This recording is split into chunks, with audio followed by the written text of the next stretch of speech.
Então, a pombagira rainha das sete encruzilhadas tem a autonomia e age, né, age como um agente, né, dos sete arcontes na Torá.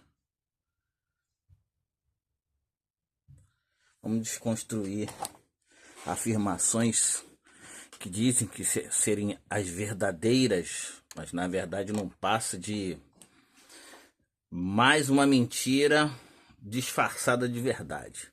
Vamos lá, pessoal.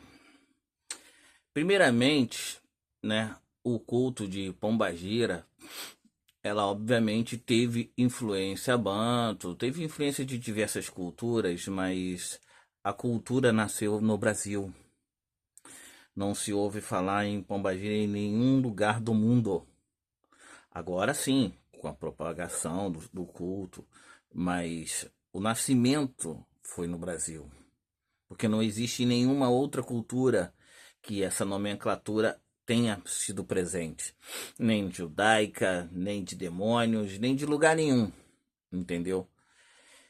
Essa cultura de Pombagira, né, como o desequilibrado rapaz aí que antes defendia a religião africana e agora cismou que é judeu, né? Vamos lá. Primeiramente, a pombagira, ela não age como no pecado, como o cidadão quer de qualquer maneira perseguir, porque parece um pastor, né, disfarçado de judeu perseguindo. E por que não persegue então o islâmico? Né? Vai lá perseguir, vai falar do islâmico lá para ver se ele não vai correr. Ah, vamos parar de palhaçada, gente. Segundo ponto, vamos ver as contradições. Então Elohim é senhor dos senhores e domina os sete arcontes. Pô, então a pombagira tá entrando lá dentro, né? Transgredindo tudo. É poderosa. Mas vamos lá. Primeiramente que Elohim não é senhor dos senhores, né? Elohim é um termo plural, plural, que significa deuses.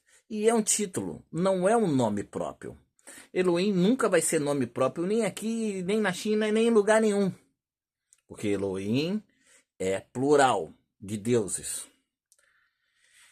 Ai, quanta idiotice. E já que a menorá judaica tem 7 braços, então a pombagira agora entra até na menorá judaica. Nossa, rapaz. Eu sabia que a quimbanda brasileira ela tinha influência de várias culturas, isso é natural. Isso aconteceu realmente de diversos autores antigos, né, através dos espíritos, terem introduzido outras culturas dentro de um culto que estava nascendo. Então, esse culto de quimbanda, ele é um fruto de diversas culturas, entendeu? Mas isso não quer dizer que o culto da quimbanda faça parte da Torá, que faça parte de outras culturas. Quimbanda é um culto brasileiro, entendeu? E a palavra pombagira, ela vem do idioma Kimbundu Kikongo, Umpambo Undila, né? E do Kikongo Undila. Por quê? Unzila. Por quê? Porque era-se cultuado uma divindade dos caminhos. Como é que se fala a palavra que eu esqueci agora, me fugiu da cabeça. Uma divindade dupla, tanto masculina quanto feminina. Então, no começo do século, passaram a associar o mensageiro Exu do Yorubá para o masculino e um Pambo Ungila para o feminino. Foi apenas isso, pessoal. Porque um Pambo Ungila existe ainda em culto, mas dentro do candomblé de Angola como um espírito masculino.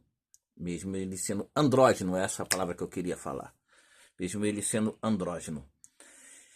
Então, você veja bem como as pessoas, através do conhecimento, podem transportar, né, em verdades como se fosse verdades, que é o que está acontecendo muito.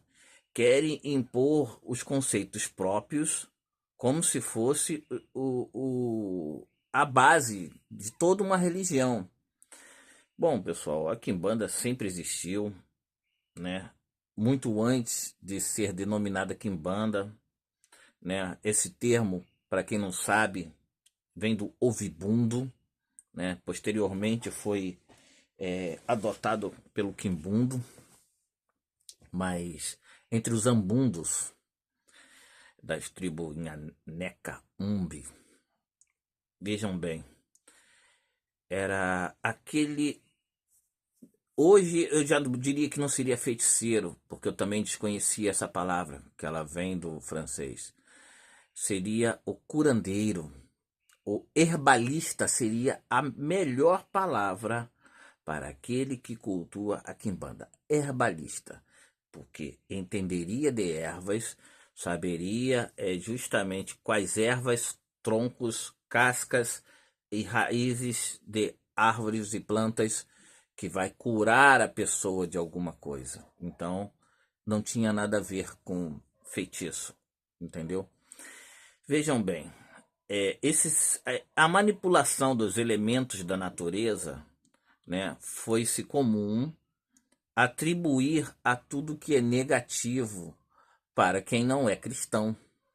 Então, existe uma diferença de conceitos relacionados tanto ao cristianismo quanto ao judaísmo, mas vejamos bem, quando você analisa qualquer culto de forma imparcial, sem que você queira puxar para o lado de alguma religião, você vai notar que existe sim, independente da cultura, sacrifícios de animais, né, que a parte de consumo próprio, né, para o humano pode ser consumido entre a comunidade, né? Diversas formas de rituais, inclusive a famosa limpeza da quimbanda, a limpeza espiritual que você vai limpar, é extremamente semelhante ao judaísmo. Então querer não é demonizar, porque mesmo sendo o termo que muitos interpretam apenas como negativo, né? Mesmo querendo maleficar, melhor palavra, a pombagira, não é uma verdade que ela é um agente de 7 arcontes na Torá. Autonomia? Quem deu essa autonomia para ela? Deus, então? Não tem nem lógica, né? A linguagem que está sendo usada na internet para poder angariar, né, adeptos, porque tudo isso é para querer ganhar credibilidade com as pessoas. Se você eliminar o seu ego, você perde esse conceito de querer agradar a todo mundo, a tentar de alguma forma ganhar seguidores, ganhar simpatias. Você trabalha exclusivamente pelo aquilo que é real e é verdadeiro. E muitas vezes você se machuca por isso, mas você está no caminho correto, que é o meu caso.